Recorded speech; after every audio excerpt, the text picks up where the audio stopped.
Hello, everybody. Welcome back to Masks Monday and Deafening Ronnie, apparently. We are up to session 51 of Master of Nyarlathotep after a bit of a rant about a terrible player who's not here, fortunately. However, we have no idea what is going to befall our characters in this new chapter and final chapter of Australia, because having read through it, it is quite different in some ways from the rest of the campaign so far. However, before we get into all that, and there's a few bits and pieces to deal with and recaps and things like that, let's introduce the characters first of all. So let's start off with Miss Lynn. Hello. I'm sorry, I can't bring myself to talk to you. You're just not attractive enough for me to look at. I thought my I'll appearance should be introduce- about 70.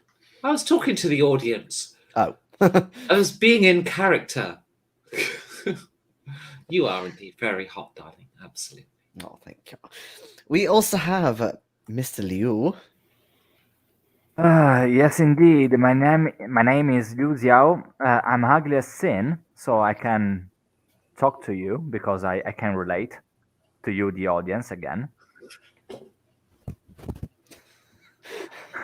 I've just realized as well that the two of you are almost like a yin and yang of good looks. Yeah, basically, yes.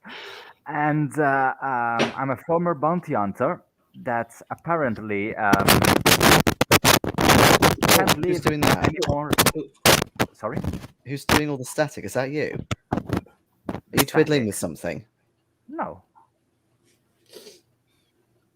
That was Honestly, super that loud. was hell. That was I horrible. didn't do anything, but I didn't hear it, so probably it was me. I don't know. I can check later. Do you still But hear after it? this, no, we can't at the moment. But after this, I want you to come back and watch this video because I believe you should suffer like the rest of us have. I will surely do. And anyway, I'm a former bounty hunter that I'm leaving Shanghai because apparently I cannot live there anymore. Because the Green Gang is not after me, but looking to gain something from my services. So I decided to leave from the land down under with this amazing group of fellas. None of us started the China chapter with this character. So all of us changed it at some point. So we are a whole new crew. Yeah. We also have returning home, or home-ish, Mr. Carter. Yes, returning home. Alan Carter, mining engineer from Australia. Tried to broaden his horizons and venture out with some work in Asia, but that went really badly wrong, and he's immediately hightailing it back home. It happens to us all at some point. I guess it's a bit like a midlife crisis, isn't it? Finally, we have the Reverend Mcnairn. Yes, and unlike my other companions, Lynn did find me attractive enough to speak to. I put it down to the Scottish accent. And the fiery red hair. And the fiery red hair, because, no cliche is too lowbrow for me to stoop to. Yes, I am Andrew Mcnairn, a lapsed member of the church, for reasons that I will go into in the recap. And yes, we're going to Australia. But what a fantastic session it was last time, because hardly anything happened. I sent you that many friggin' notes. At least read some of them. I'm going to. It's just, Right. We left the island having destroyed it because, that's what we do. Annie unfortunately died during the blast, which was very sad, and we miss her terribly. And if I can say that in a way that's actually honest, I will try. And we laid low for a bit because there was a word of possible weapons testing and other rumors reaching the mainland. There's also talks in the newspapers of riots amidst the Buddha's birthday. Alan wrote a letter to his family back in Australia to help ease his nerves.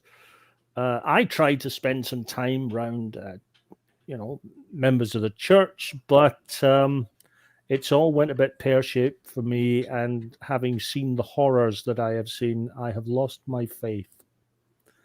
And Liu tried to take his mind off things with some booze and some gambling, but it left a sour taste in his mouth.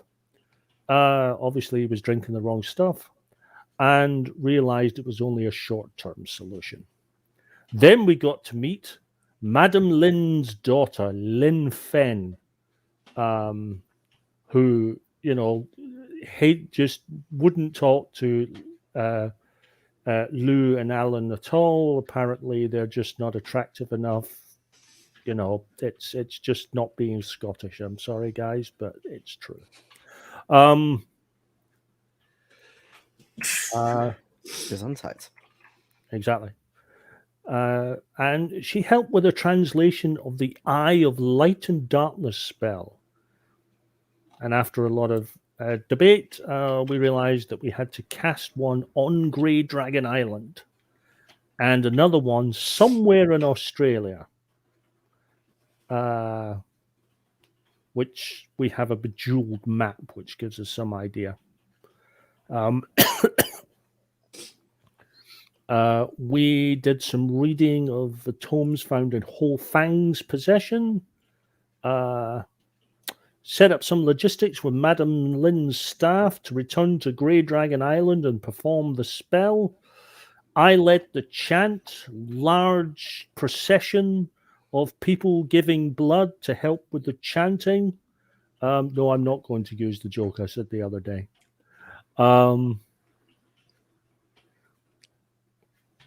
And Liu performed an enchant knife spell just to help it up.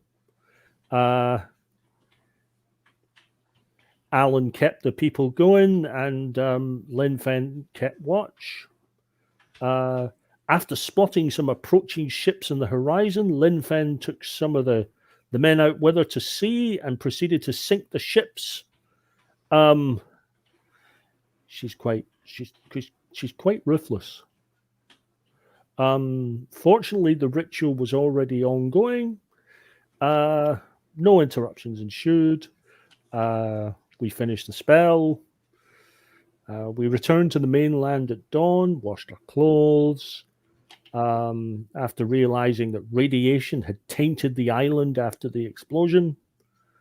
Then, knowing that there were more machinations still afoot in Australia, and with no signs still of Sir Aubrey, we've sorted out our passports, and we're departing for a land down under. Absolutely, and thank you for reading out my text so well. So you can have a D12, Andrew. We are in the final chapter. A D12 of luck is going to be valuable. Well, you can have it, Jason. I can have the luck. Oh my god, thank you so much. I mean, being young summary, you're getting the XP. You don't want me to have the luck. Sorry. You really don't. There we go. By the way, who's doing...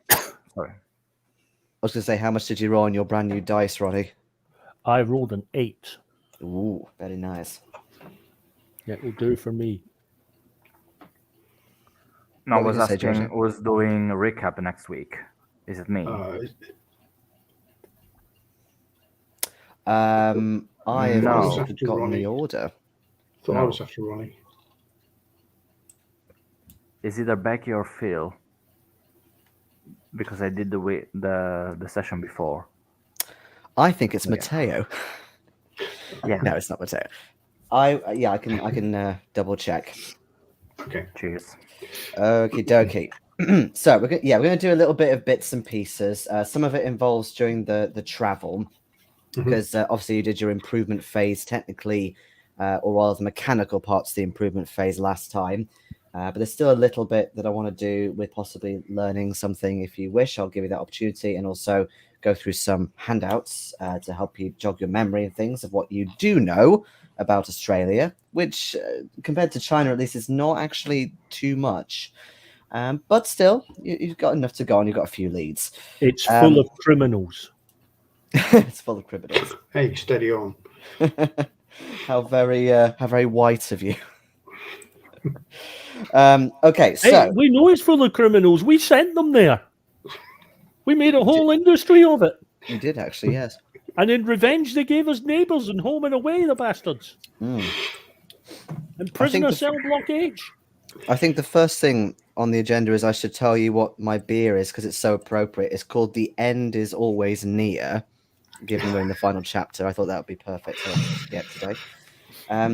But yes, so let's have a look first at the clues that you've got before I forget. So yes, I did put them in the chat, but they're far way up. So I'm going to share the screen on the Miro board, and that should be a bit easier for you. If I can remember how the hell to do that on StreamYard. Yes. Okay. So there's a few bits that you, of course, got from China. There's some that you got from America, which honestly I forgot as well. So we'll go through them. So in terms of what you found in China, especially on Grey Dragon Island, this, if you remember, is some of Sir Aubrey Penhugh's ramblings and diaries. And there's a few mentions of somebody called Robert Houston in here. So, for example, here it says about Houston has at last sent the plans. Very complex and fascinating. It will take some time to grasp their meaning and begin building, etc., etc. There's also a bit somewhere else that I saw. Oh, yeah. The rods have been drawn, but more knowledge is needed. Houston is worthy. I'm sure there was another mention of him somewhere in there.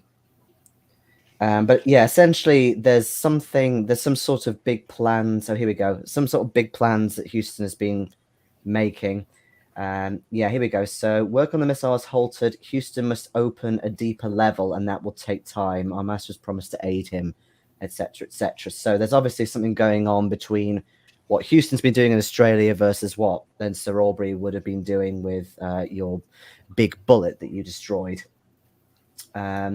What else? Just to remind you, the bejeweled map that Ronnie was talking about, which is this thing over here. So, of course, you've created a spell here in Grey Dragon Island. There's also Kenya, where you think that's all done and dusted.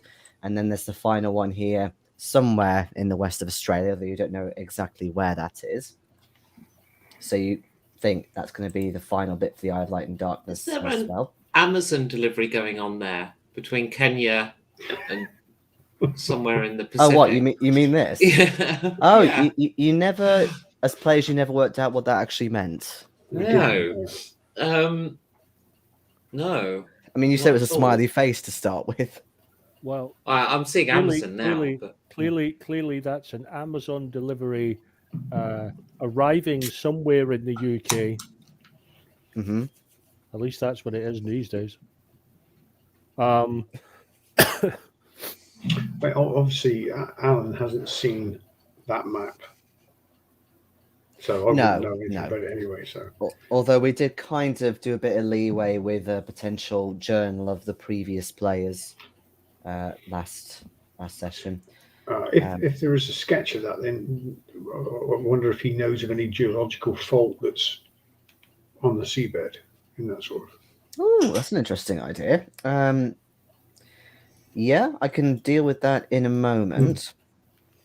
Okay, so Dr. Robert Houston, you know what he looks like from photographs that you obtained, or rather the other characters obtained back in Cairo.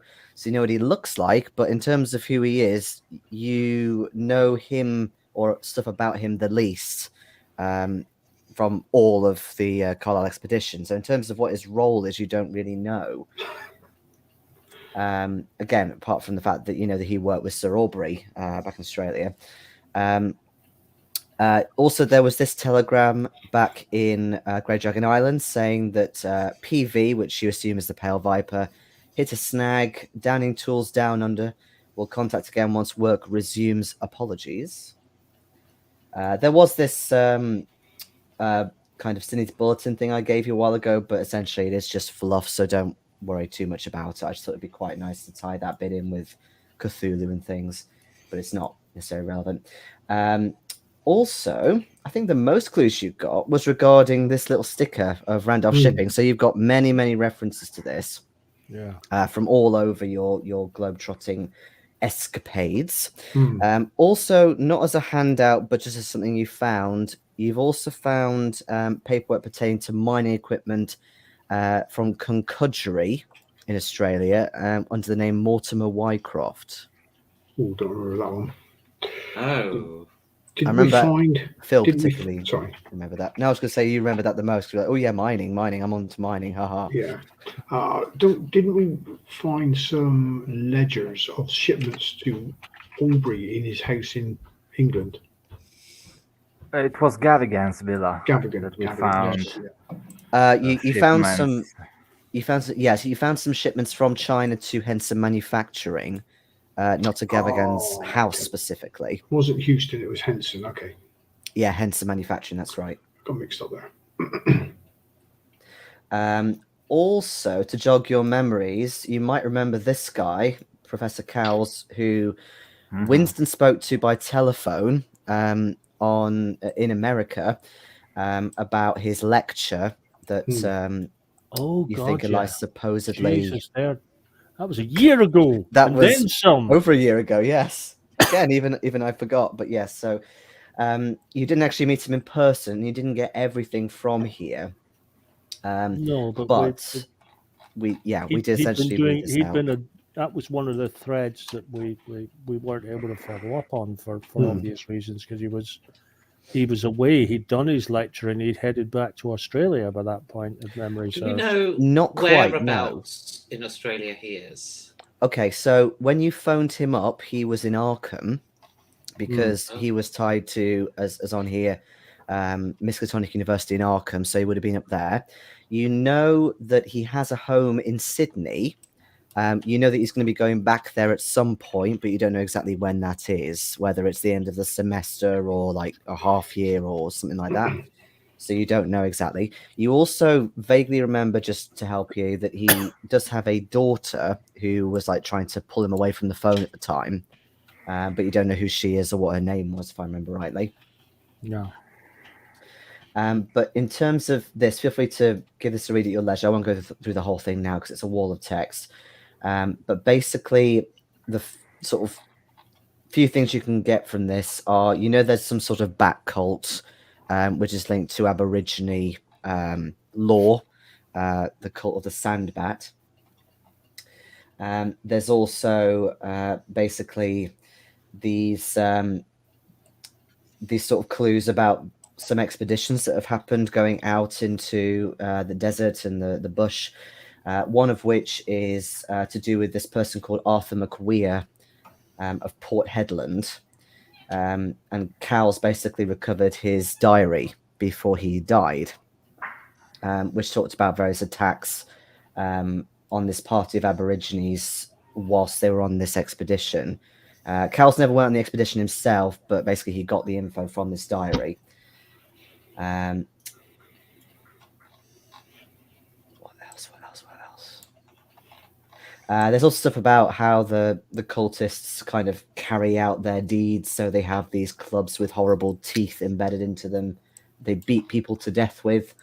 There's various rumors of cultists apparently taking the forms of bat-winged snakes, stealing cattle and sacrifices and so on from across the land.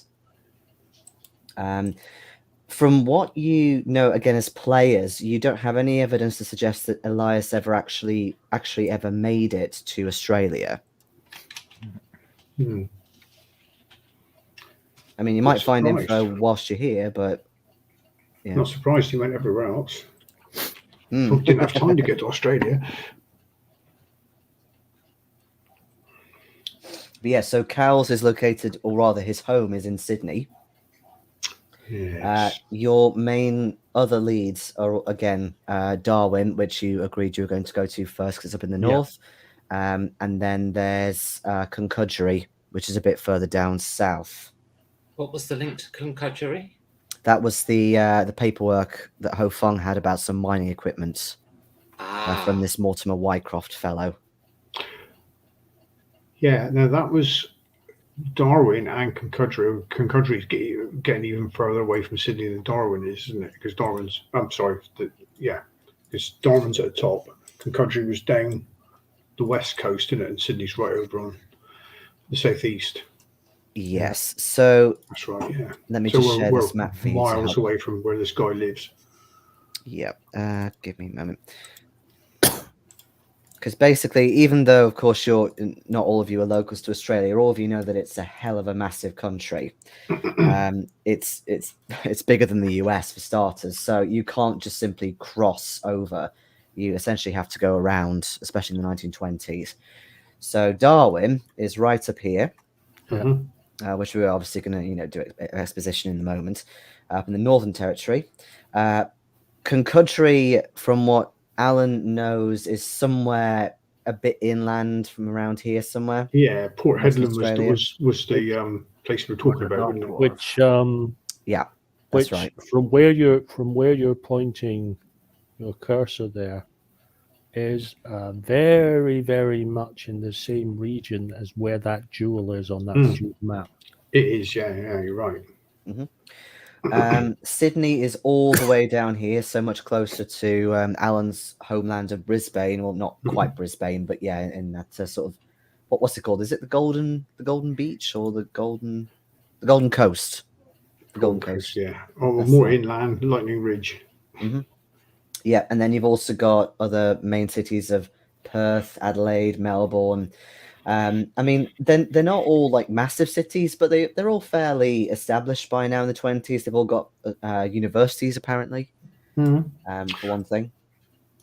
What's our timeline like when we get to Australia? Well, yes, that is a good question, and I'm going to do a little bit of that now for you.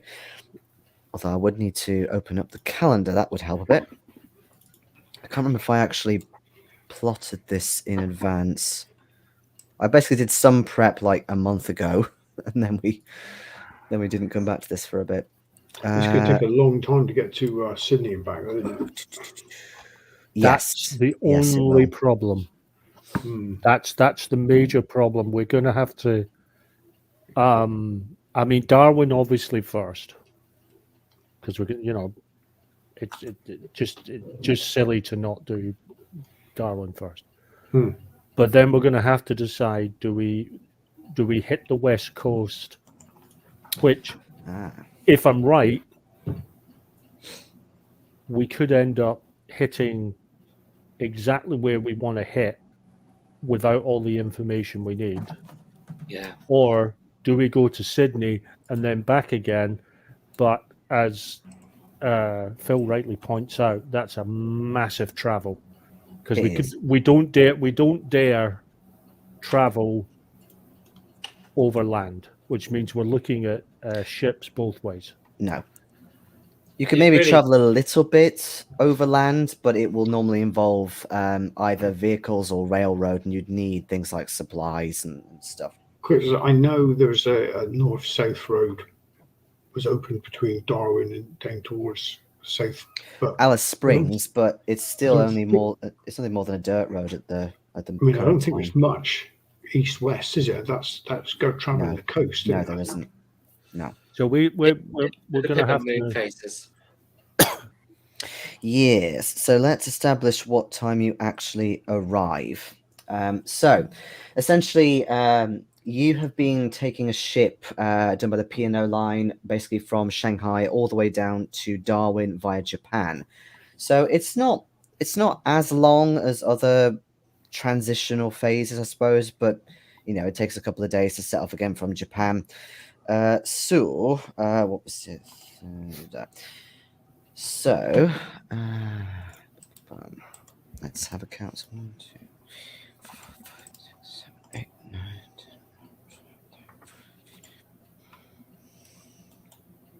10. Okay, so you set off on the 5th of June, and you arrive, let's say, mid-morning of the 23rd of June. So it's just after the Midsummer's Day or Winter Solstice, which also happens to be a new moon.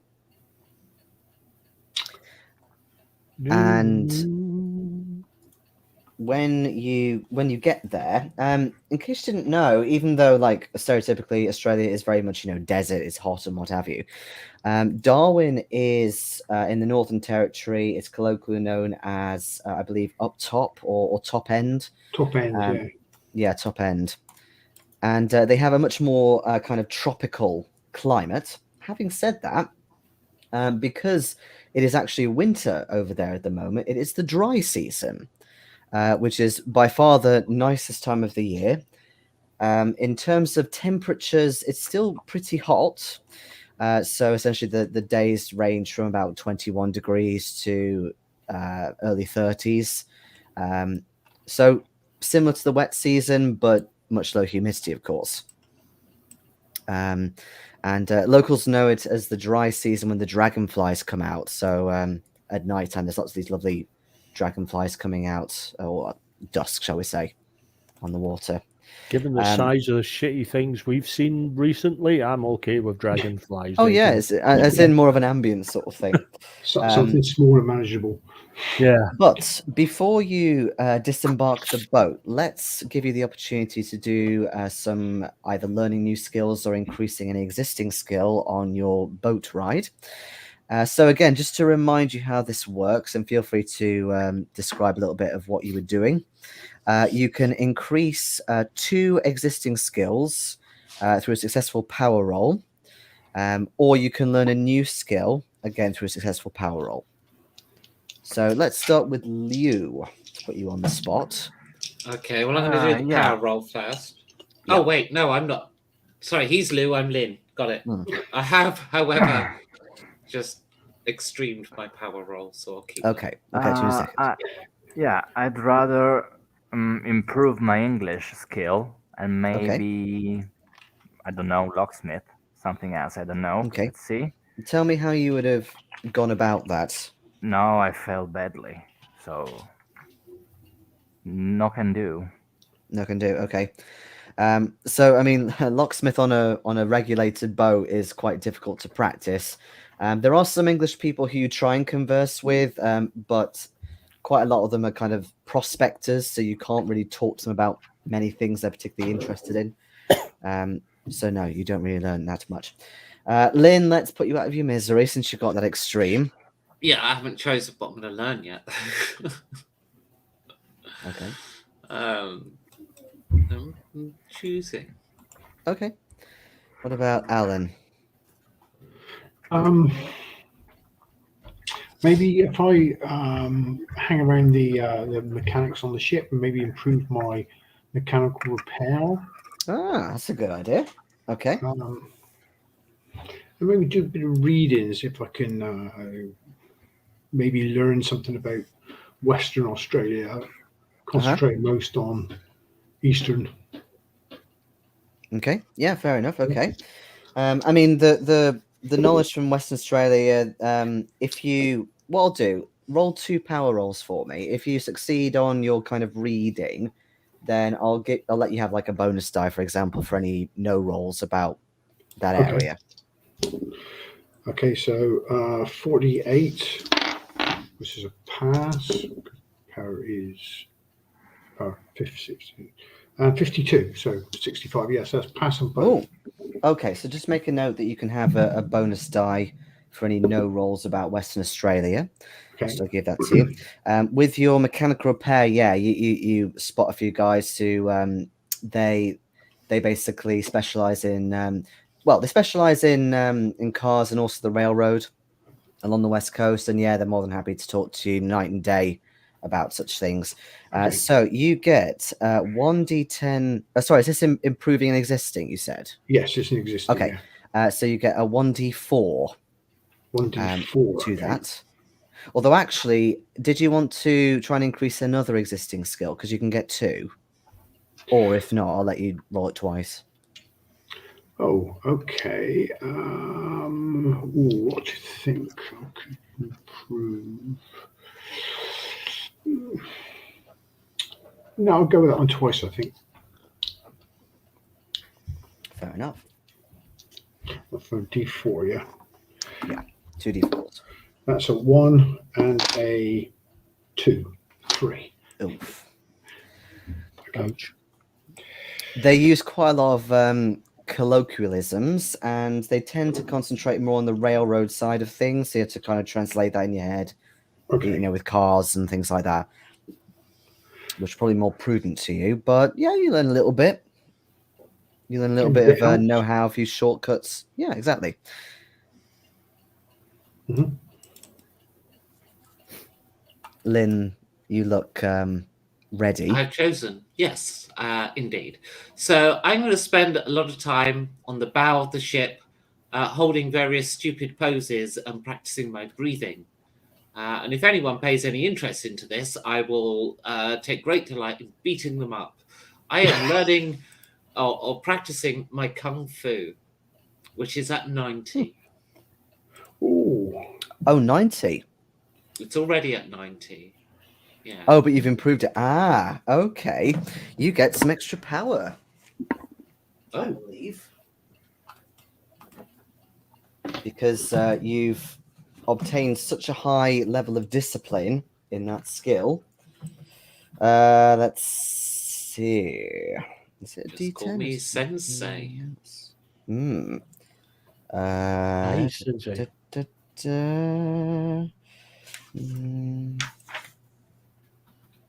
Although I'm not sure what the Chinese equivalent for sensei is. Don't know. Because sensei is Japanese. Yeah, since it's Japanese, Japanese, yes. I did know, actually, I might have it written on my character sheet. No, I haven't. I mean, it's as good a word as any, but you know, it's not You knew what I meant. exactly. The purpose of words is to communicate and infer meaning. The meaning was properly inferred. Exactly. Because I can words. You can words. Whilst I'm looking for that, Andrew, have you managed to roll anything? I'm just going to do my power roll now. And am I allowed to use luck? No, not for this one, I'm afraid. Then I have failed. Okay. I know what I was going to do, but I have not rolled under my power, so I am not raising anything. Here it is, 179. Only missed it by 3, which is rather frustrating, but you know. Oh. See what I mean about the luck then. The dice giveth, and the dice screw you over. The dice diveth, the dice giveth, the dice taketh away, yes. No, the dice giveth and the dice fuck you over. The dice are trying to kill me. Yep. Because I was going to attempt to raise my spot hidden in library use, because I have seen how important they are in the fight against the occult. Mm-hmm. Because I've got a lot of, I've got decent skills in sort of arms and armaments, obviously, you know, shooting and so on. But I've clearly this whole business in China has made me realize how important book learning actually is. Finding the right book at the right time and the right clue at the right time are vastly more interesting than shooting stuff.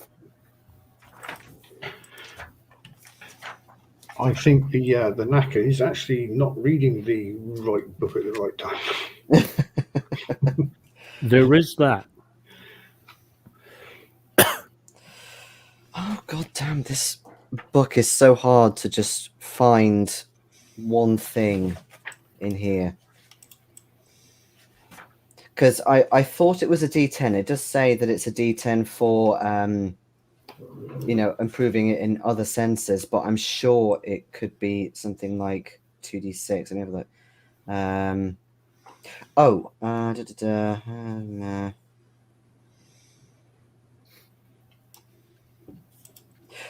Oh, right. No, it's not quite power roll. That was my mistake. So if your skill increases to 90 or more, add 2d6 sanity points. Ooh. I might Not need bad. that. Yeah, some of you didn't get that much sanity back, did you? Not an awful lot, though, in this case. No. So much for the extreme. Okay. Take any plus we can get because you might need it. Yes. Quite frankly. Okay. There's Giorgio. Right. So yes, like I said, you arrive mid-morning after a fairly long ocean liner ride, and you find out quite quickly, even though it's mid-morning, it's a nice sort of balmy morning, good weather at the moment. Like I said, dry season, so not much rain at all at the moment. And also there's a good few kind of hubs of hustle and bustle, mostly kind of orientated around bars and pubs, things like that. You've got a couple of hotels you can choose from that are fairly budget. Nothing incredibly fancy here by any means. And also, even though Darwin nowadays is quite a big city, and of course the biggest up in the Northern Territories, right now there's only about 1,500 population. So maybe some of you kind of, probably Lynn most of all, and Liu probably clock onto the fact that because it's quite a small place, very kind of community driven, that there's plenty of rumors and gossip that could travel in such a place.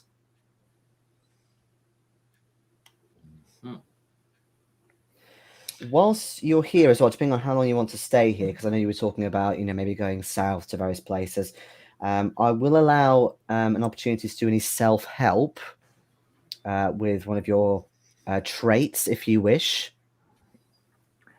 Oh, good question. Did my skill actually improve?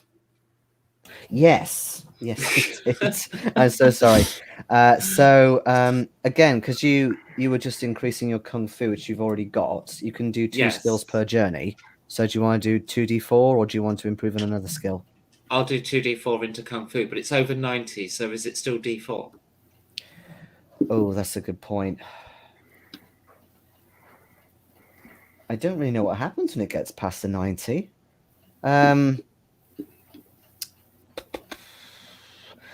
Since it's 90, what I'll say is I'll give you a d4 in that, and I'll give you another one in another skill for free.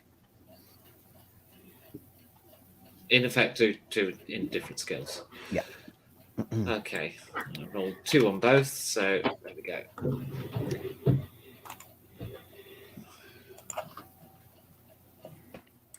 Okie doke. Okay, so here's the thing. If anyone comes to attack us, we gently hide ourselves behind Lynn and let her kick fuck out of them. Yeah. Unless they've got guns. So, the thing we need to do here is this Randolph Shipping Company. Yes. So the first question I actually have is, where are they? Are they on the docks, or are they in a commercial district? So Docks would be nice. The book hasn't got a map of the actual town, which isn't very helpful. But you don't see any sign of Randolph Shipping Company on the docks as you come in. It might be further down the coast, possibly. You think that's the most logical place for it to be. You assume it's on a beach somewhere. Can we find a phone box that has a directory? Or a harbour master. Absolutely. They're bound to heard of them. There's no kind of fancy schmancy harbour master sort of thing round here, but you will see, a few sailors dotted around the place. Probably the best place to find a phone directory is in a pub, from what you know, Alan. Mm-hmm. Also, I haven't forgotten about what you said about the map and, possibly something about the seabed. So I don't know if you want to maybe ask around about that, or maybe try and do a bit of research about that, if you can. I could try and do a bit of research about that, yeah. Maybe visit local university or library, see if they've got a geology department or something I could look up. Yeah. Okie dokie. I was trying to find the names of the 2 main hotels. But again, they're both about kind of equal budget, sort of. They're not incredibly dingy, but they're also not incredibly fancy either. Do we want to stay near the docks or near the centre? I'm tempted to say nearer the docks in case we need to make a quick getaway. But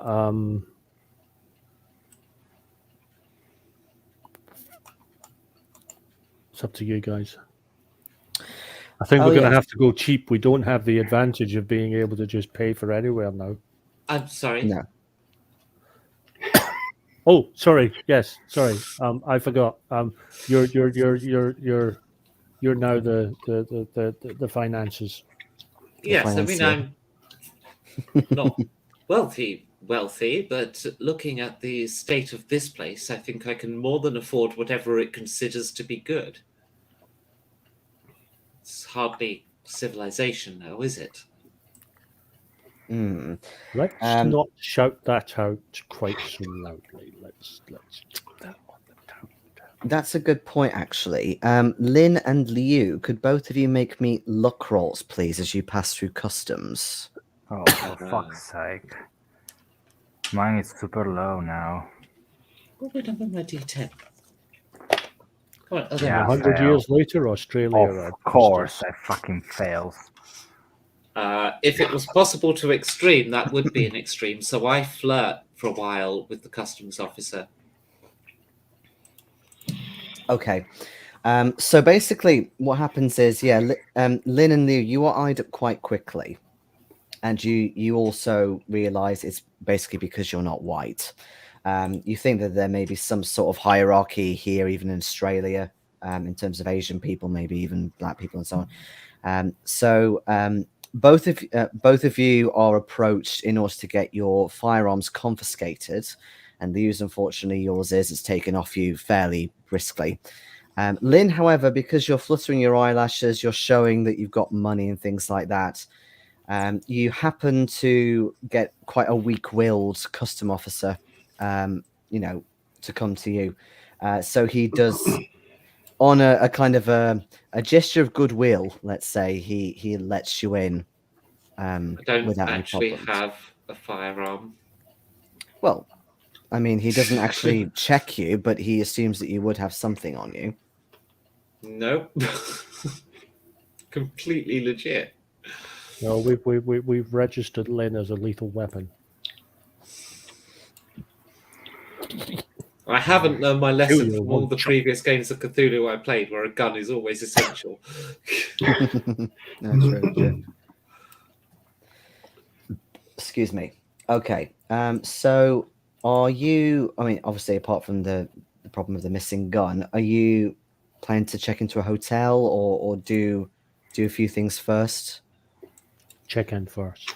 Check in first, yeah. In fact, the hotel might be able to tell us where the shipping company is.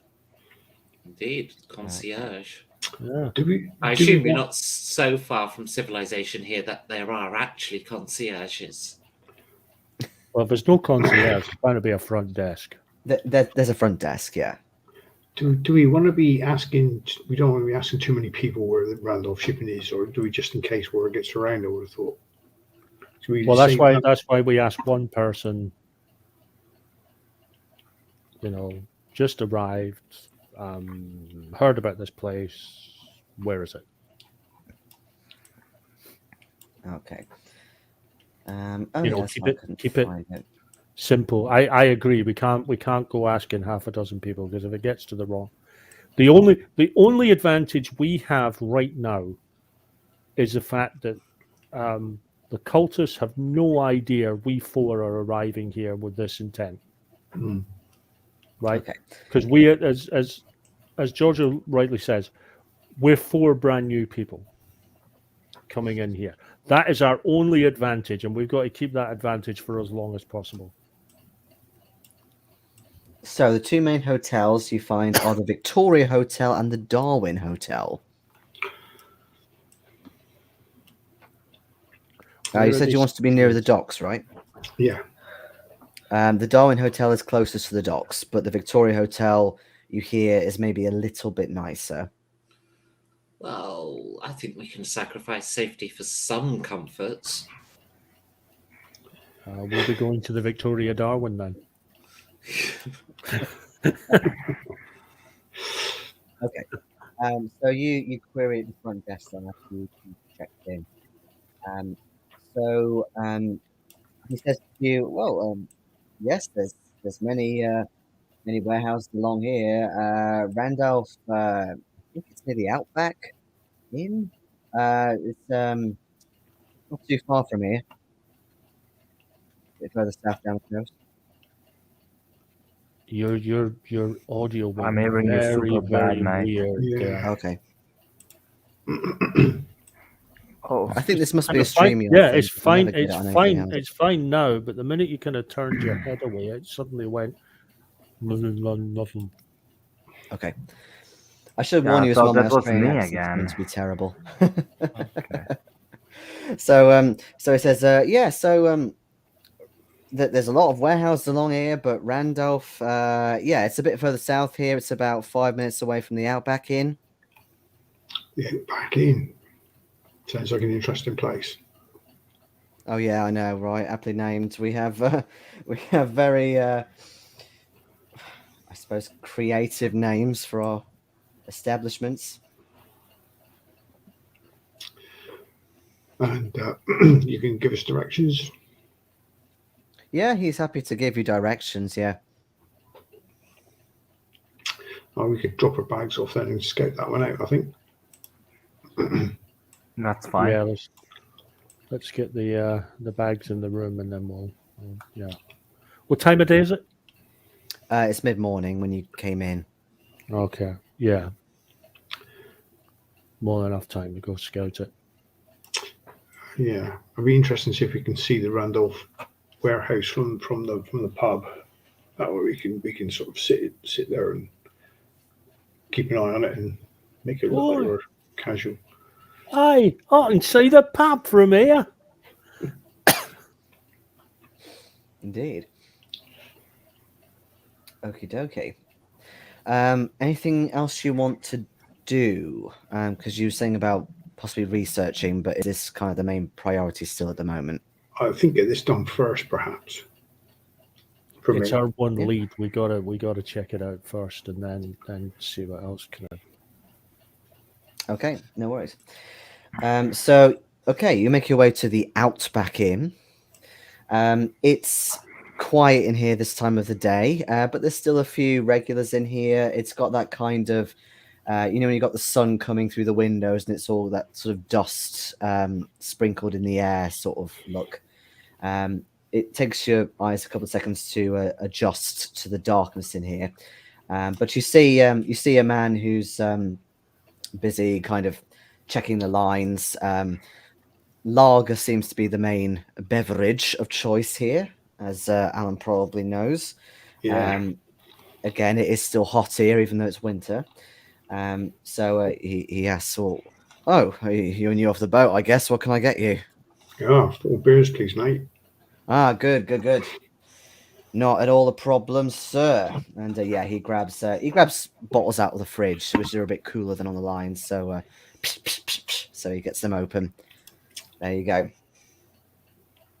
So have you been away long, mate? Yeah, well, not too long actually, but this is my first time at the top end. What, you brought Chinese people here? Some friends I met on the boat. Oh. He in particular has a look at Lynn and sort of looks her up and down and flexes his eyebrows a little bit. Is he attractive? Not He's particularly. Australian. I sneer and turn back to Andrew. He's Australian. He's your bog standard, portly bellied, 5 o'clock shadow stubble, middle-aged bartender. Then I sneer and turn my attention back to Andrew and talking about something meaningless. Okay. Chit-chat. Like the It's barman. quite a wide pub, this, so you could maybe find a more comfy seating area with some big windows where you could Yes. possibly see the warehouse from. Yeah, that's what we'll try and do. Okay. what I'll say is that you can you have to lean out a little bit. So it's a little bit uncomfortable, but yes, there is seating areas where you could sort of lean out and check every so often. The warehouse, it's looking onto a large beach from what you can see. There's not that much activity, certainly in the morning. If you take a look out every so often. You do see one man, though, every so often, very dark skin. You think maybe even an Aborigine, or at least Aborigine descendant. He just seems to be posturing around a little bit, sorting out crates, not like bringing anything in specifically, but he's just kind of sorting stuff out on the side. So what I'm trying to say is there's no kind of incredibly suspicious looking crates that happen to be arriving, at this time. But we only see the one guy. Yes, only the one guy.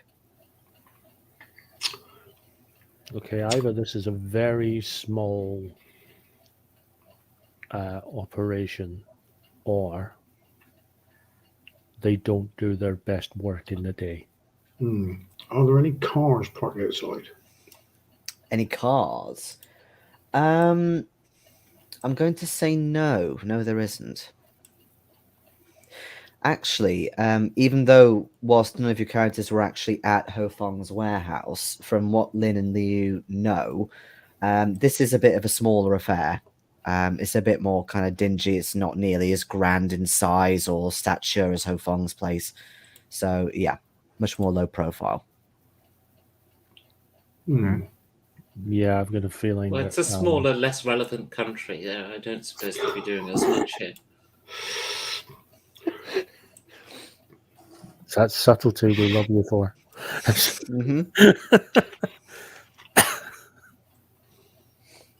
Oh dear. No. Hello to our Australian viewers. Yes. Goodbye to our Australian viewers. Yes, indeed. If Brayden's watching, I do apologise. See you never. Braden's not really Australian, though. We've established that. Don't apologise. They gave us neighbours, home and away, and prisoner cell block H. We've suffered enough.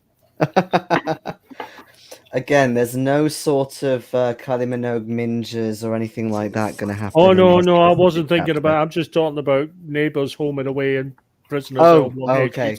We've suffered enough. Right. This is revenge. Okay. Anyway. Oh dear. Right. No, the real problem is, if this is just a small operation, period, in which case it doesn't really matter when we hit it, or this is a place that does its work at night, which leaves us with a problem. Because if we hit it at night, we're dealing with more people. If we hit it during the day, we have less people, but a hell of a lot more eyewitnesses. Is the road we're on, is it quite busy? No, not really. You're a bit further out of town as well. So again, further down the coast compared to the main sort of tourist areas.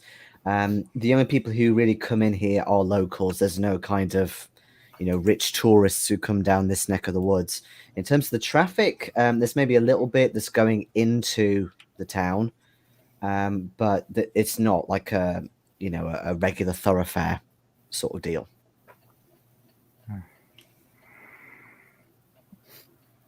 Yeah, I mean, we could distract these men shuffling boxes outside while some of us get in and look for something we may deem useful.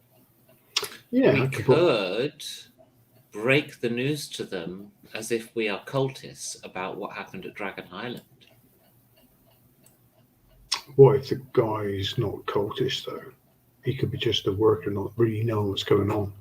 Oh, then hearing about the stuff that happened at Grey Dragon Island is going to be so dangerous for somebody who isn't in the cult. They'll just think we're a little crazy or whatever. There's that. There's the other possibility that he is a cultist, that he has higher ups that he needs to report to. He's going to report what happened, and any element of surprise we have for being completely anonymous to them is gone. You could make me psychology roll since he's popping in and out, so you can get a good look at him. Maybe he's going on a fag break, which is great. You know, he's just going out for a quick ciggy. Okay. Psychology. I passed. Yeah. Pass. I got a hard pass.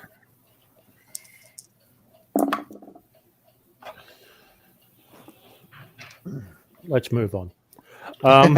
Okay. Yeah. So Lynn and Alan, yeah, you both think that like he's definitely just kind of going about his day-to-day tasks. From your hard pass, Alan, I'll say that there's no evidence to suggest that he is, shall we say, a bit mad in the head. He looks very much there and with it. He's not looking up the road to see if there's anyone coming, or he's not sort of like on guard. No, he's not on guard at all. No. Yeah, I just got a feeling he's a regular guy working a job. What are we having with an inspection? There's lots of evidence that the cultist employs innocent people. Yeah. So I could distract him if you can maybe sneak in. I can ask directions, maybe somewhere in the outback, anything to see around or something, and then you could sneak into the warehouse and take a quick look. That's the last time I used sarcasm with you.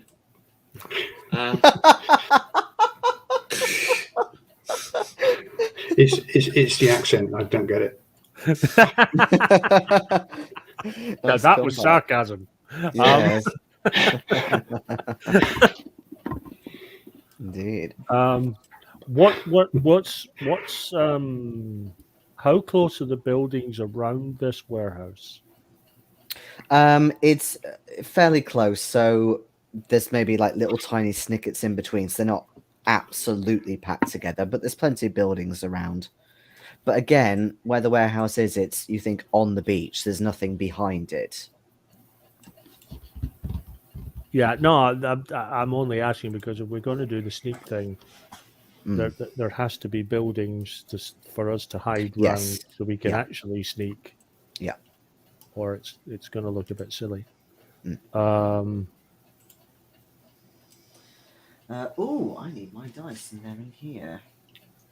I didn't think about that. Well, I would suggest I ask for directions. I do the direction asking thing. Because the guy might not talk to someone who is Chinese, no offense. And he's certainly not going to assume that someone who's Australian doesn't know his way around the town. I'm just from somewhere else in Australia. Well, you're on the other side. You've got a different accent, which is apparently quite British. Up to you. I don't mind. Well, I think probably distracting might be the best way of getting into the warehouse. I would say so. When we find the other 50 guys who are actually inside checking the weapons and stuff. Well, you see, that's the other reason why I think I should be the one asking, because I can listen out for the agreed upon signal that there's more guys inside, which is you guys going fuck, and then I can, I can decide to be elsewhere. Lynn, give your listener a tick. As this conversation is going on, you've overheard the sound of somebody coming in, and more importantly, the conversation that he's been having at the bar. It sounds like not only is he quite sort of happy and he's getting drinks for a lot of people, and he actually gets a couple in for you guys. And there's a bit of a conversation at the bar where the bartender says to him, I don't know where you think this money is coming from. You haven't got any. You're going to be paying dividends long after you're dead. And he says, oh, no, it's fine. It's momentum. it was a big bonus, you know. It just rolls over. It's fine, and I get work elsewhere, so I keep in tabs. You don't worry about it. I'm getting it in. Like I said, I'm fine to pay the bill. And he's just sort of And sitting. he's bought drinks for us, did you say? Yeah, he's bought drinks for you. He's bought drinks for a few other people, a few other patrons in. He's more than happy to splash out for everyone. I'm going to go up to him and bow. Oh, hello. Thank you. Who's this? Is he attractive? Is he attractive? He's maybe a little bit more attractive than the bartender. He's quite a physically fit person. Quite tanned as well. You think that he does like hard labor or something like that.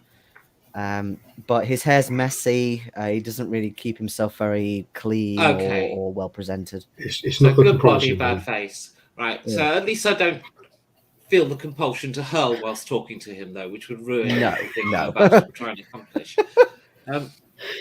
So I wish to thank you for the drink, kind sir. It is most gracious. It's fine. No worries. No worries. Although I wasn't expecting any Asians in here, but fine. You know, if you like this sort of thing, whatever. Regrettably did not have a gift to hand that I can return such a favor, so I wish to ask perhaps if I can do so at another time. It's a little bit early for that sort of thing, isn't it? I'm sorry, what sort of thing did you have in mind? I was thinking perhaps a dinner. Really? You want to do a dinner first? What next? What, a long walk along the beach? Oh, shit. Yes, at this point, I'm going to sort of get up and sort of put myself slightly between Lynn and the other person and just say, a slight cultural misunderstanding. She is not offering anything other than actual dinner. I'll have you know, and I'm just going to shove Andrew kind of out my way a bit, bit of an elbow in the kidney. I'm not a flower girl, but I am a madam.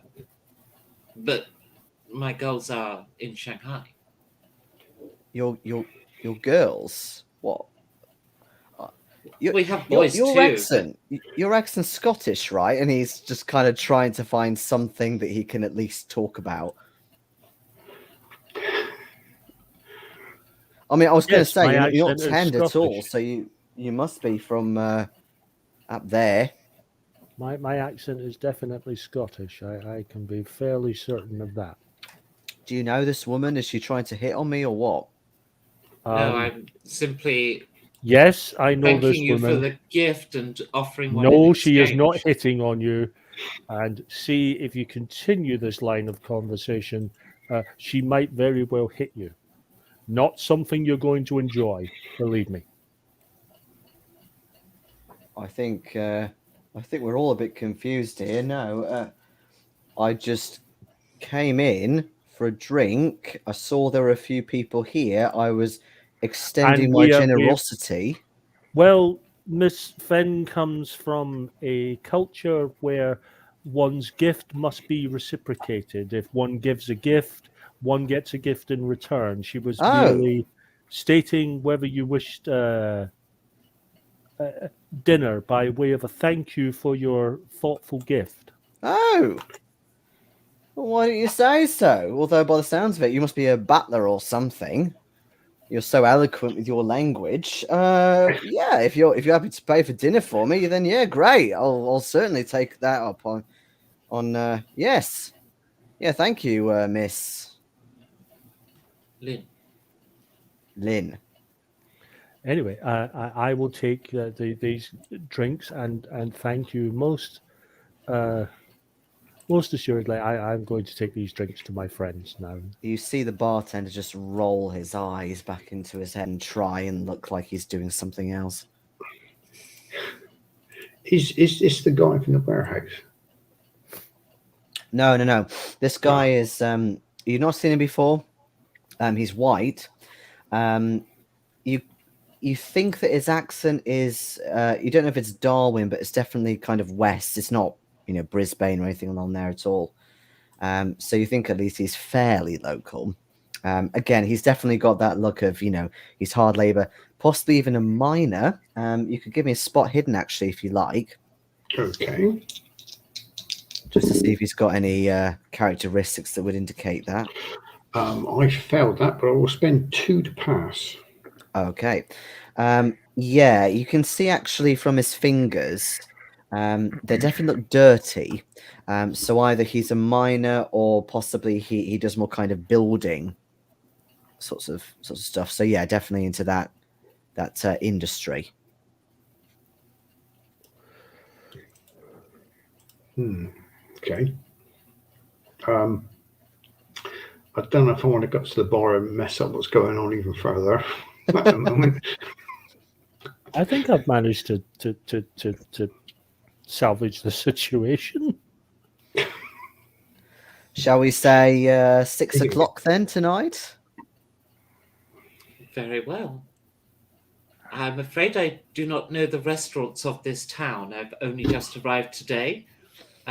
Is there anywhere you would recommend? There aren't really that many restaurants, lovely, but there's plenty of pubs. Let's go Something off a bit to. more sophisticated, perhaps? Well, this is a small place. I don't know what they have up in China, but Culture. I mean, oof. Hold on. When we were in the Victoria Hotel, did it have it had a restaurant? It did. You have no idea what the food's like there, though, because it wasn't serving at the time.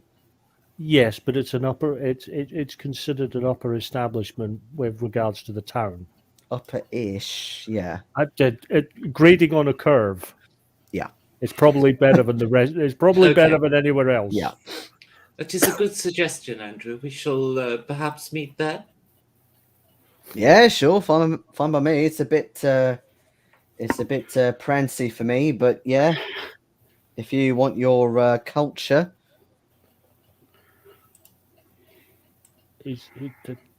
I'm now shaking my head at this guy who seems determined to both speak with his tongue and trip up over it simultaneously. I'm enjoying the sort of gymnastics of him managing to do both simultaneously.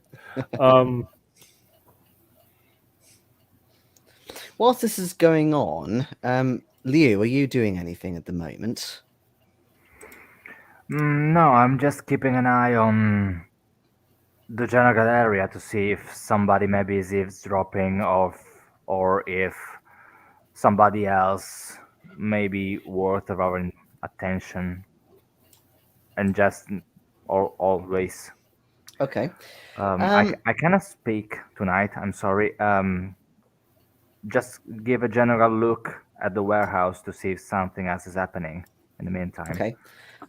What I will say is that whilst all this conversation is going on behind you, it's about, I'll say 1 o'clock now, and you've noticed that somebody else has come out, only briefly though, out of the warehouse. He's older, white, you think maybe middle-aged, a bit sort of portly. He's got just like a vest on and some basic trousers. He looks quite dirty. Maybe he's even just woken up, given he's sort of rubbing his eyes a little bit. But he has a little chat to this other guy who's been working quite hard now near the warehouse. You obviously can't hear what's being said, but yeah, he sort of, you see him nod his head, goes off to do something, and he just retreats back inside.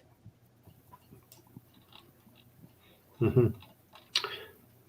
Has Lynn? Of course, Lynn I tell the others. Has Lynn and Andrew? Do you shout it out across the bar because they're a bit sort of away from all you at the three minute? of them? No, I'm with you at the table at the moment. Okay. Then if Alan is with me, I'm just telling him. Okay, but is Lynn and Andrew finished with the guy at the bar now? I'm trying gently to sort of motion Lynn to head back to the table now that we have our drinks, and I thank the man again, and we're heading back. It's very presumptuous, I say, to enter on the way back to a table to buy gifts for somebody you don't know, isn't it? It's obviously a strange Australian custom, one we're going to have to get used to, possibly. I hope not. I can't afford that many dinners. Not feeding the whole bloody town. Well, all I can say is, in your favor is the fact that he would probably eat very lightly. I don't think you'd be spending that much on him. He's piling with booze. Once they've left him and crossing back over the bar, I'll get up and go up to him, and as I walk up, I'll slap him on the shoulder and say, thanks for the beer, mate. That was very good of you. Oh yeah, no problem at all. No, it's good. It's fine. I'm a generous guy, but I happen to be well in pocket, so I'm more than happy to splash out for the patrons if there's anybody in here. And again, the bartender just shakes his head and says, "No, he doesn't." What, one of the horses? You what? Sorry. You one of the horses? Oh no, mate. I mean, you think I'm into that sort of thing? Look at me. No, no. I got into to a nice amount of money a few years ago, and what I was trying to say to James earlier is that I still get work coming in, so it's a nice sort of snowballing effect, you know. I've never seen snow before, but you know what I mean. Sounds good. Yeah, well, I don't know what sort of industry you work in, although you look like you've done some hard labor at least. But yeah, you know, sometimes you can strike gold. Quite literally. Mining over on the west east coast. Oh, East Coast. All right. So, what are you doing all the way up here? Oh, looking for work, you know, seeing what's around. Well, I imagine if you're all right doing a good hard day's work, then definitely a bit further south of here. Could do some on the railroad, you know, all that. Yeah, right. Anything else around? Just the railroads. Oh, that sounds like you're implying that you want a bit more info. Yeah, no actual mining or anything. You could give me any kind of social role. Any kind of social role. Yeah, that's quite generous here. So yeah, charm, persuade, intimidate. If you want to go intimidate, but at least tell me if you do so. Fast talk if you got it. Charm is the one I've got most of. And that's a fail. Okay. Yeah, he's it's not that he's kind of keeping his cards close to his chest or anything, but he doesn't quite get the hints that you're trying to drop. So he says, well, I mean, it comes and it goes, you know, mate. So to be honest, the guy who employed me a few years ago was very generous, and I've not really seen anything else like it for a while. But, you know, again, if you go down to the railroad near Port Hedland, then you'll probably get something there. Oh, the railroad, that's Port Hedland. That's quite a way, isn't it? It is, yeah, I know it's a way. But to be honest, on the way down here to Alice Springs, there's just nothing there at the minute. Oh, okay. Well, thank you. And thanks again for the drink. Not a problem, mate. I can give you another one if you want. Well, yeah, very kind of you. I don't mind. I'll join you in another beer. All right. Yeah, get him another one, James. Right, yeah. And he gets you another one. Okay.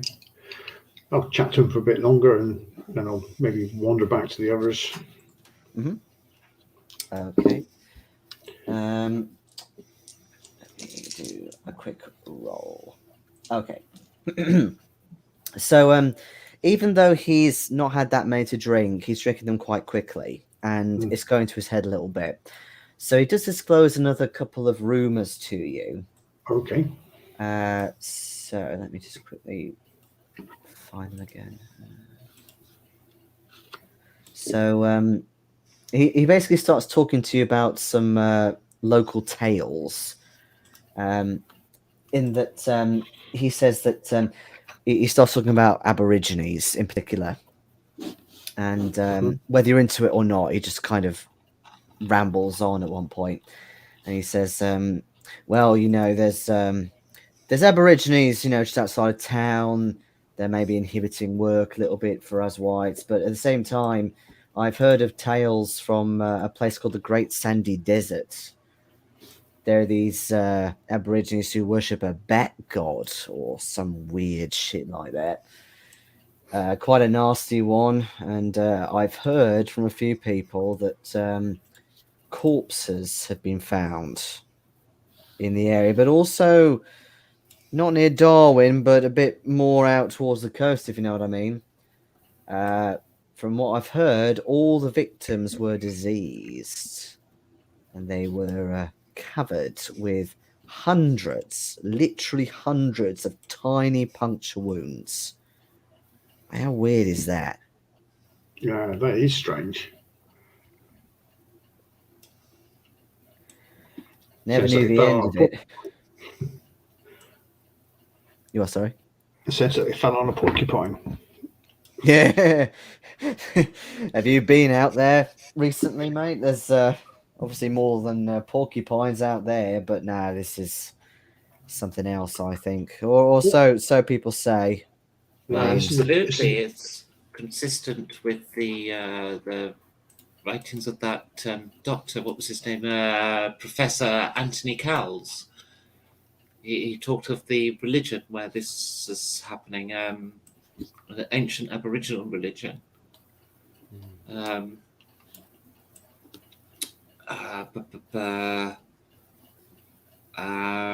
Father of the Bat Saturn believes by making human sacrifices to the gods, they themselves would become worthy enough that the father of all bats would appear to them. Once he was enticed to appear, the cult would conquer all men. Sacrifices were run through a gauntlet of worshippers who struck the victims with clubs embedded with tiny, sharp teeth of bats. So the victims run through these gauntlets of people with clubs that have bat teeth on. Mm. The teeth are coated in a fast-acting poison, somehow fermented from bat droppings. The victim apparently go mad before they die. He looks kind of dazed at you and says, well, I've not heard any of that before. What? The culture of the country you live in? It's not a culture. It's a rumor. It's something that I've heard circulating around the place a few years ago. It just jogged my memory a bit, and I'm having a chat with your friend here. Yeah, getting him up to speed on things in this area. He's obviously not from around here. This is as far west as I've ever been, but I believe there's some pretty tall stories comes out of the outback. I'm sorry I gave the appearance of a local and back down.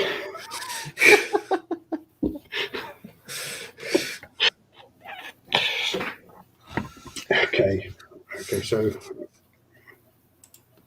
interesting stories then. Those Aborigines were south from Darwin, you said? Well, yeah, I mean, there's Aborigines everywhere. They were here when we came over, apparently.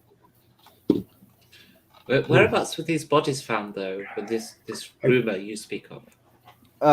Nearer to Concudry, Port Hedland, so further south of here.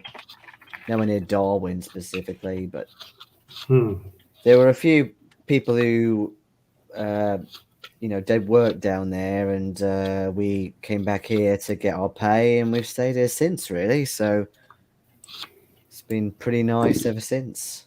Not much down Concudry way then. Well, there is, but we got lucky. In what way? Yeah, I would say what way. Well, I can afford to pay for everybody here. We got lucky with a big bonus, like I said. A big Was that bonus? from mining or shipping or... No, mining. Mining. Yeah. What is it you mine? Well, you found gold. You struck it rich. No, not even that. That was what was so weird about it. No, we were employed by some American guy, I think he was. We went way out east into the desert. He got us to dig this big shaft, way down, maybe 30 feet or more. And once we did that, we finished up. He gave us a bit to go back to Darwin. He said that collect our pay there. Like I said, there's a few people here who I still know. I don't know about anybody else, whether they went on elsewhere or what have you. So this American, he's got an office here in Darwin, is he? He got paid for him. If he has, he never said. He. I think if I remember rightly, it was a few years ago, but I think he wired the funds over to the customs office or a hotel or something. It wasn't an office. He might have something here, but I don't. Must have been a big bonus. Well, yeah, it was. That was what was so odd. It felt like I'd really got lucky because he was quite. He was quite reluctant to tell us what he actually did and why he needed that happening. I assumed he was a prospector, but I don't know now that you mention it. He certainly didn't dress like one.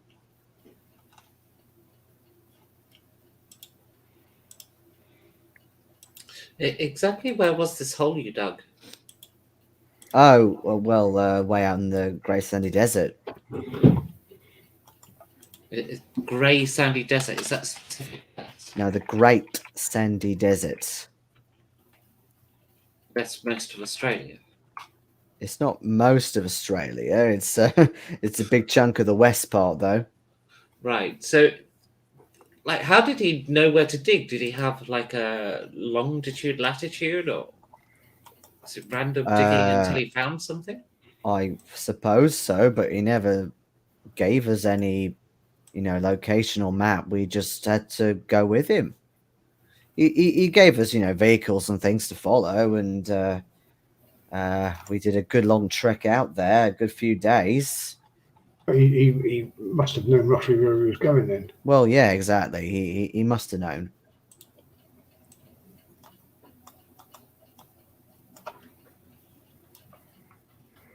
I'm afraid I don't know exactly where it is, though. Would you be able to retrace your steps now if you were to go back there? No, it's a desert. Oh. Giorgio has gone. He hasn't been saying much. No. Having said that, I was going to call a break in a minute or two, so shall we do that now? Absolutely. Okay.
Apparently, Giorgio has connection problems.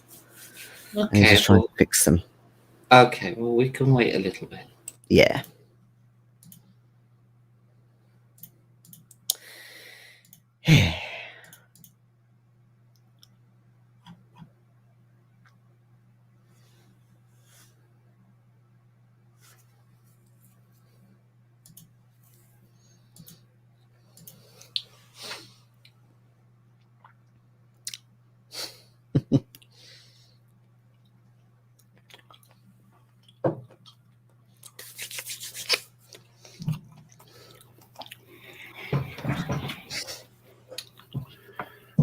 Hello, Philip. Hello. So what was the beer like then? Which one? What was it? Something end was it you had? Oh yes, it was very nice. Went a bit quicker than I anticipated, actually. But yeah, it's a good verdant beer. Not that I'm Yeah, sponsored by them at all. That's a good sign if this beer's like that, isn't it? Yeah. This beer is I don't know if Becky's on the same one, but this one is one I've not had before, called Stop Making Sense. Stop making sense. Mm. Oh, okay. IPA. Yeah, East Coast. These are all East Coast beers. Seems to be a lot of IPA. Oh, it's Router who's playing that. Oh, is it the Router? Okay. Seems to be a lot of IPAs around at the moment. East Coast beers are still incredibly popular. Although actually, this weekend I've drunk more cask than this stuff because I've tried to drink more of that.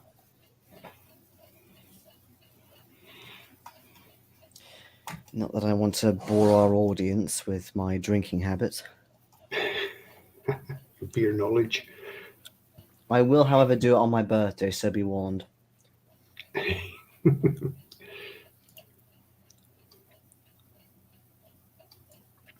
Apparently, George is taking a bathroom break as well. Hope he gets his router up and going. Yeah. Well, it did look like at one point that he'd frozen. Yeah, it was just, I didn't notice that. It just seemed to me that he just went off. No, before then, he definitely he looked like, I thought it was like being really deadpan, but then I thought, hold on, has he actually frozen?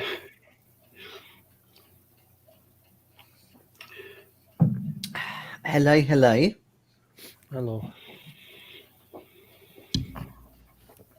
Yeah, George is having connection and router issues.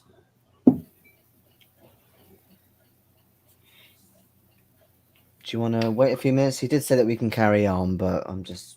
Well, I think we should wait a couple give of him minutes. a couple of minutes, can't we? Yeah. Okay, then. And kitties in the background. Yes.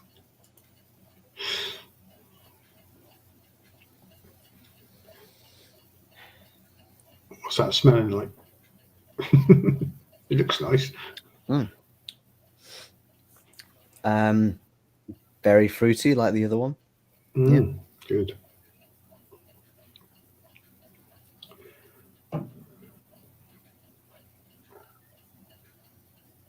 Nice glass you've got there, actually. Oh yeah, these were the obnoxious ones that I got for my birthday last year. Obnoxious ones. But they're great, aren't they? They look nice. Doesn't mean they're useful. They're sort of nice to drink from. Yeah, they are nice to drink from. Nice. You get like a whiskey taster's glass, that sort of shape, don't you? But way smaller. Yeah, I've got a couple of those. Very sort of funneled. They're like almost like a thistle shape. Yeah. So you can get your nose in there. Don't usually last long enough to. Well, no, for a whiskey you would. Like I'm really quite slow. I actually savour the smell more with whiskey than the taste. Yeah. Yeah. Especially if you've got a mole.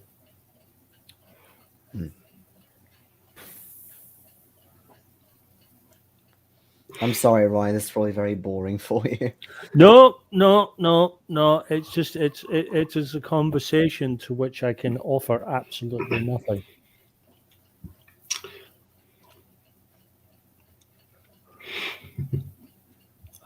Fat dude. He's living in this land of whiskey and doesn't touch any of it. Don't touch any alcohol. Whiskey. I don't single out whiskey. Oh, I suppose you're living in the land of Bucky, really. Well, exactly. Why on earth would you want to drink Bucky? Amongst the great evils that Scotland has to bear, Buckfast wine is undoubtedly up there. Mm-hmm. I know most of the biggest part of production goes to Scotland, I think. Why anyone thought it was a great idea to make a strong wine cheap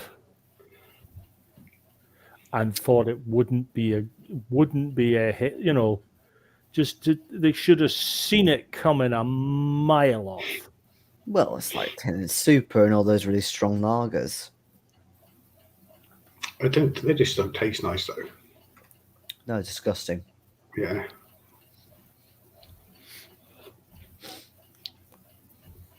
Does remind me of that Mitchell and Weblock sketch, though, where Mitchell comes in and he comes into like a corner shop. Sorry, probably should specify that.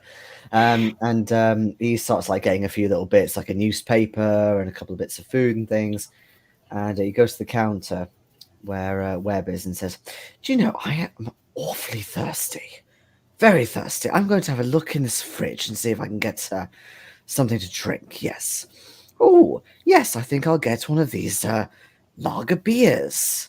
And, this one here, this says it's 10%. That's awfully strong, isn't it, John? Yes, it is the strongest alcohol by volume beer in the whole shop. Is it really? Oh, well. But yes, he's trying to, not appear like an alcoholic, but then he ends up just buying that over everything else, and then he just decides to buy another one as well. And it's just, That's bordering on becoming barley wine at 10%, isn't it? Yeah. Which is also disgusting. You think barley wine's disgusting? I don't. Well, I've not really drunk a lot of it. The local brewery used to make their own, and that one, I didn't like that.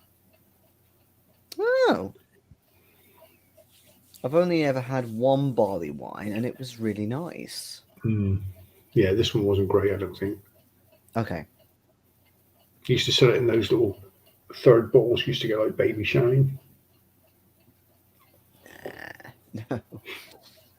Now, I had one from Siren, which the first thing is it doesn't taste like 10.2% or however much it was. It tasted a lot weaker.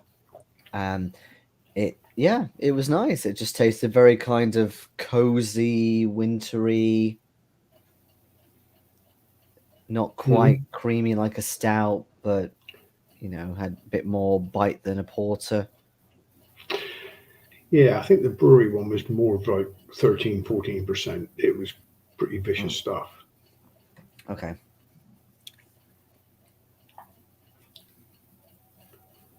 Hello, kitty.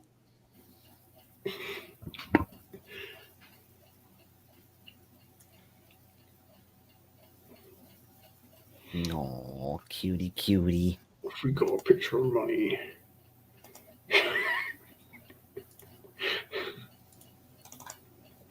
Oh dear.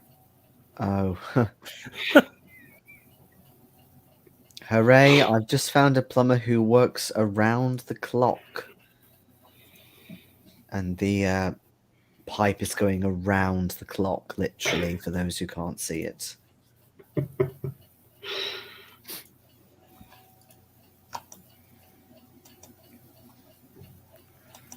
Hello, kitty. Not that you can hear, but hello anyway.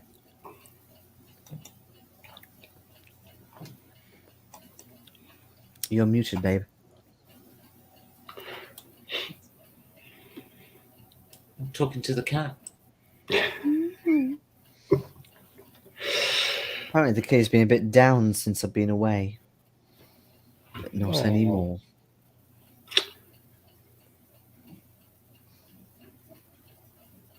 I should have been worried about you. You've not been there. No.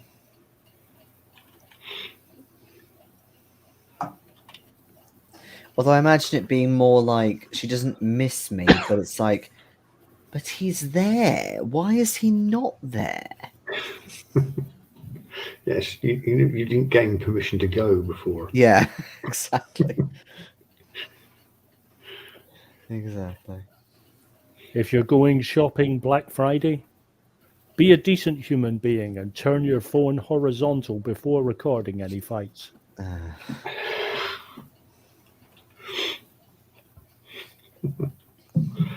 Can't stand Black Friday. Don't usually buy anything Black Friday. No. Cyber Monday, on the other hand, yes, quite possibly. Sucks when I used to work in an agency at this time of year because every customer needs 2 lots of art assets done for a flash sale, and it's like it's not really a flash sale though. It's just your same prices as always. You just want the art assets to make it, to justify the fact that you always say sale, even though that's not technically legal. Because the one time you're not on sale is when your factory's closed.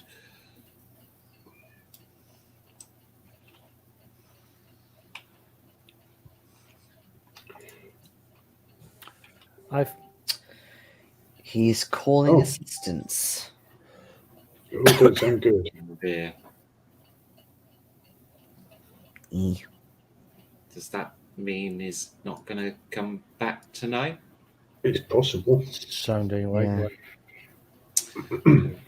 Do we want to call it?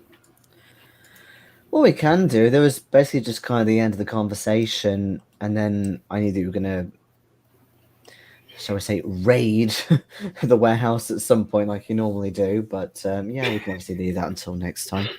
Should we finish the conversation? He wasn't technically in the conversation. He wasn't, So why no. don't we sort of finish that? Sure. And if he gets back in time, then yay. Yeah. We've got to do, it's a new location. We've got to do our obligatory warehouse raid.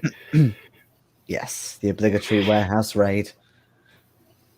Oh, dear. Well, it's not our fault. The setup of the cults is basically the same in every country. It's an import-export company in a warehouse. I did notice that by Kenya. I'm like, there really is a pattern here, and why are they all doing it the same everywhere? Yeah, even investigators can work that one out. All right, so what we get to? So he was talking about the Great Sandy Desert, wasn't he? Yeah, I was trying to get a location, but doesn't seem Like I said, he has one. Like I said in the chat, though, do we think we should employ this guy as a guide? We don't even know his name yet. I don't think he's anything to do with the cult, or he's too open to talk about it. Yeah, I mean, technically he was, but it's purely on a technicality. But it could cut some time down if of us trying to find it. Well, it's worth a shot. See what what use comes of that. We could hire him.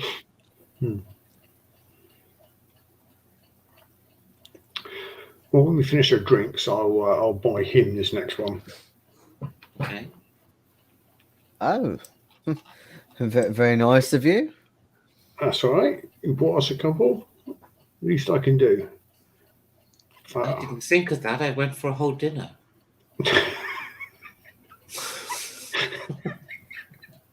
I definitely think as well this beer tastes better after you've had a few of them. So yeah, thank you, mate. That's all right. I'll stick my hand out and say, Alan Carter, I'm pleased to meet you. That's only because your taste buds are better salted to the point of. You don't care anymore. Yeah, you've definitely got An Eastern accent, yeah. Yeah, my name's Charlie. Pleased to meet you, Charlie. Charlie Bowles.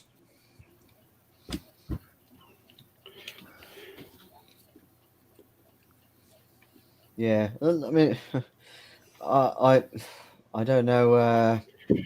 Well, you said to come back from China, hadn't you? So, what are you looking for? Long-term work now on the railway line, or just Well, whatever anything you can really. get? Anything really. Mine is my particular specialty, but Right. push comes to shove, we'll do anything. Well, if you want mining, it's going to be out in the desert, right? You know, yeah, there's no reefs that people want to be mining at the moment. So, yeah, probably best to go south for that sort of stuff.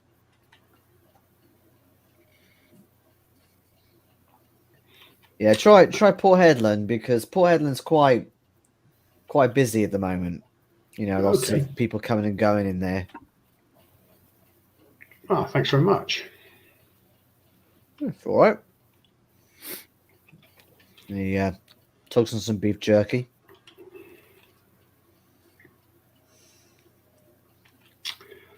I mean, if you do see this American guy again, then definitely snatch him up.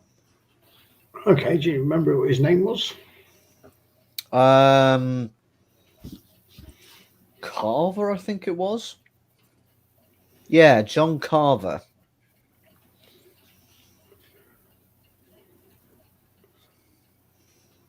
Although John Carver. when he employed me, this was like 4 years ago. I've not seen him since. He might have gone back home. He was up here at Darwin, yeah. No, I met him in Headland,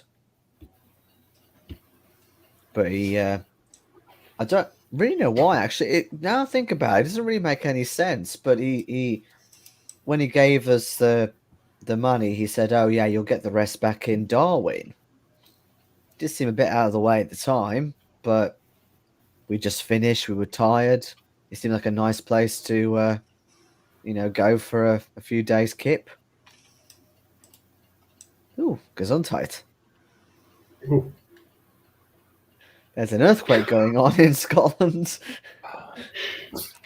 And the IQ's dropped about 20 points. Oh. What, just sneeze your brain out? It felt like it. Oh. Mindless sneezing. There you go. Told you this head cold's giving me a kicking at the moment. I don't know how much more we can learn from this guy. We think we've got quite a lot.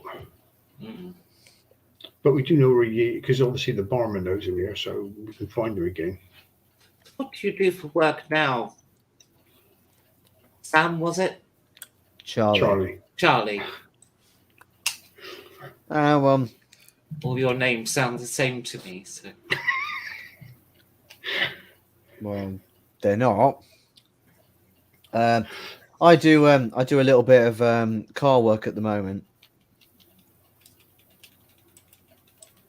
Car work? What, like mechanicking? Well, yeah, what else would I be doing? I don't do chauffeuring. Any fancy schmancy thing like that. No. No, it's car repairs for any tourists that need it or anybody going south of here. Right. So is that what people do here then? They hire cars? Do you rent them out? Sometimes. Not me personally, no. I just fix any that are broken down. You can hire cars and trucks from here if you want to go south down to Alice Springs.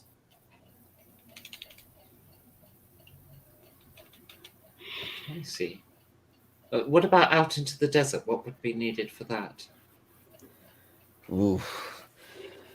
Depends whereabouts, obviously, but all sorts. If you're thinking of following my little jobby, you would need at least 6 weeks worth of supplies out there. You need cars, mechanics, water, obviously. Be quite the expedition then. Yeah. Oh yeah. Even though, like I said, it was only a few days we went out there. It was still you have to have a good amount of supplies if you want to be buoyant, keep hydrated. Even in the winter time, it's still hot.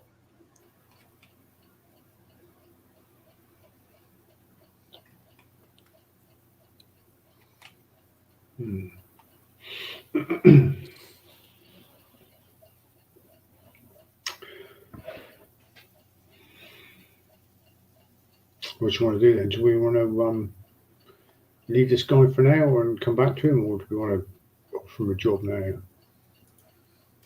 seems I have a dinner date with him anyway, so I can ask him then if we feel we need to. Yeah. It's true. Yes.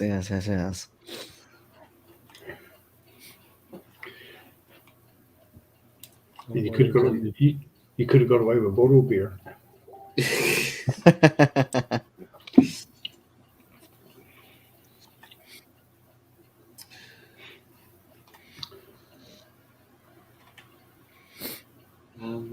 Yeah, so I guess that's it for now then, isn't it? Yeah. I think we need to look at this warehouse, don't we?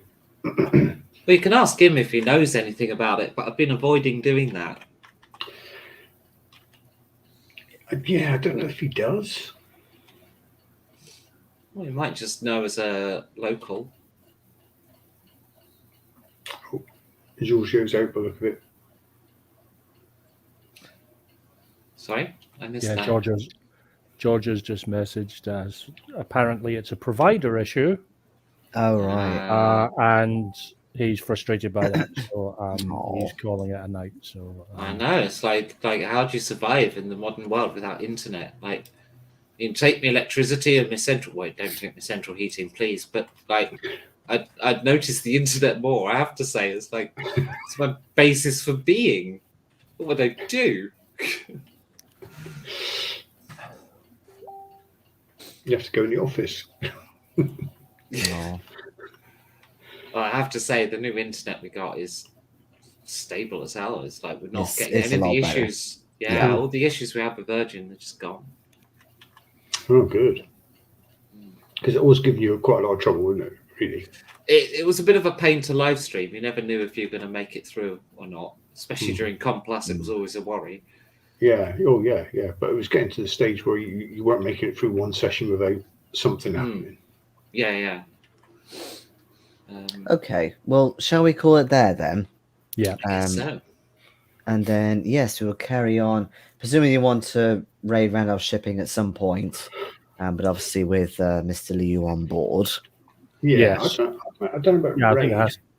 but we've got to. Yeah, but that's We what you might- always We've got to investigate it. I mean, it's Yeah. right now it's the only really Sponsor solid up. lead from everything we've got. I mean, some In of Darwin, us- it is. Yeah. We could go in as a customer first, though. we could, or a prospective customer. Yeah, somebody who's looking for a partner for, something Low-key of a certain shipping. nature. Yeah. You could be shipping tea from China or something. No, I would suggest something that's sort of more reminiscent of the bullet, because I reckon they shipped it. So we need somebody that's used to handling explosives. Perhaps, that's the firm for mining, but on a very large scale. Something like that. And we'll, Oh, kitty, I'm sorry. I'll pay you attention soon. I promise. Oh God. So cute. Let's have this conversation then with Giorgio, I guess. Okay. Yeah, He Okay. should have his I input. think so. All right. That was fairly easy then. You get some luck next session. We will see you all later then. Sorry for the slightly preemptive ending, but there we go. We will see you next week. Next week.